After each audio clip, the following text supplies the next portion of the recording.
Seharusnya kan debat ini adalah ajang bagi para pemirsa di seluruh Indonesia untuk melihat apa isi kepala paslon berkaitan dengan kebijakan, berkaitan dengan regulasi, berkaitan dengan apa yang akan mereka usung menjadi prioritas kebijakan ketika nanti menjabat sebagai presiden dan wakil presiden. Semoga hasil dari debat keempat ini dapat menjadi bahan pertimbangan Anda untuk menentukan pemimpin masa depan. Ya, dan selanjutnya kita akan menyanyikan lagu Bagimu Negeri.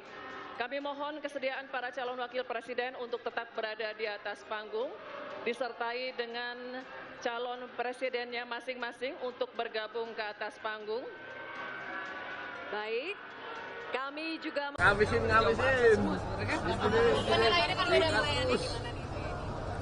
Menurut saya banyak substansi yang coba diungkap oleh ketiga paslon, ya.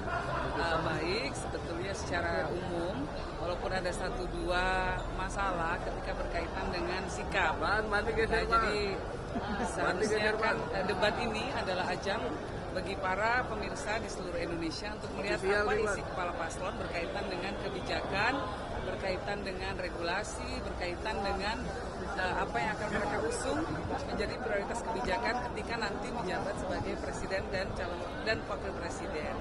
Nah, agak sedikit disayangkan sih bahwa kemudian suasananya menjadi sedikit rusak ketika ada persoalan cara menyampaikan debat yang tidak sesuai dengan norma kesopanan di Indonesia. Jadi ada penilaian seolah-olah ada paslon tertentu yang berupaya untuk meremehkan paslon lainnya.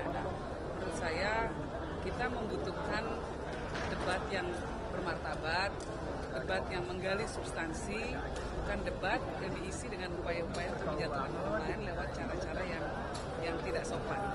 Dari TPS lihat Pak Mahfud sejauh ini dari awal sampai akhir. Pak Mahfud sendiri sebetulnya adalah orang yang fokusnya pada hukum, ya. Sehingga semua hal banyak dilihat oleh beliau dari sisi hukum. Dan ini justru yang sangat kita butuhkan pada saat ini, karena kebijakan boleh macam-macam, tetapi kalau hukumnya tidak ditegakkan, tidak bisa diimplementasikan.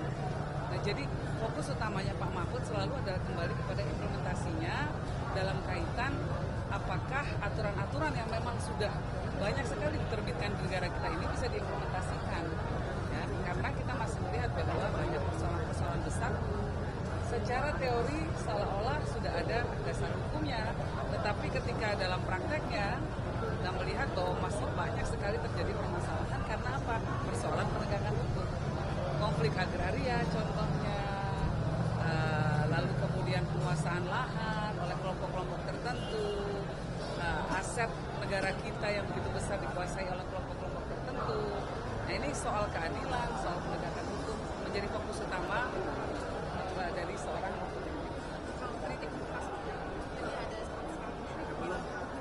itu. Kita berharap bahwa debat ke depan itu betul-betul mendidik, baik secara substansi maupun secara etika.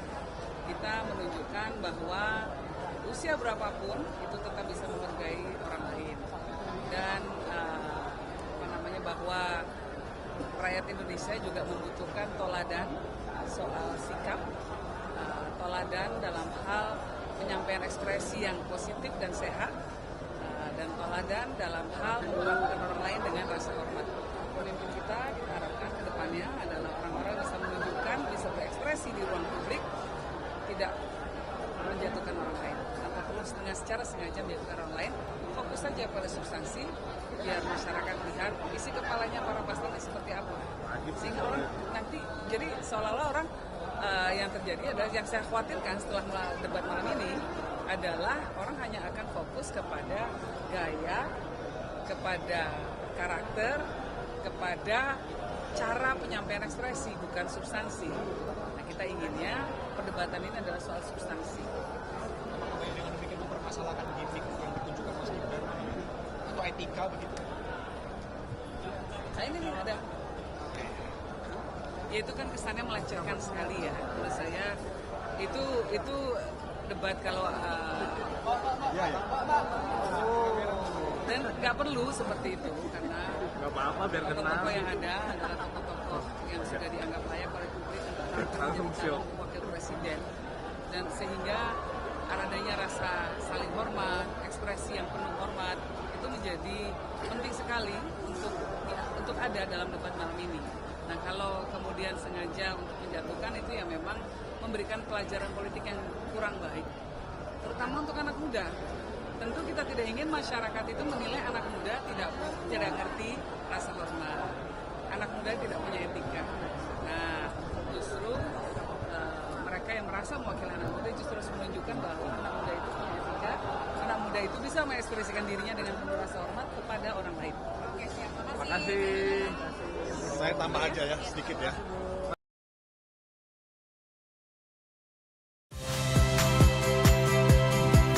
Saya Cynthia Rompas. Saksikan program-program Kompas TV melalui siaran digital, pay TV, dan media streaming lainnya. Kompas TV, independen, terpercaya.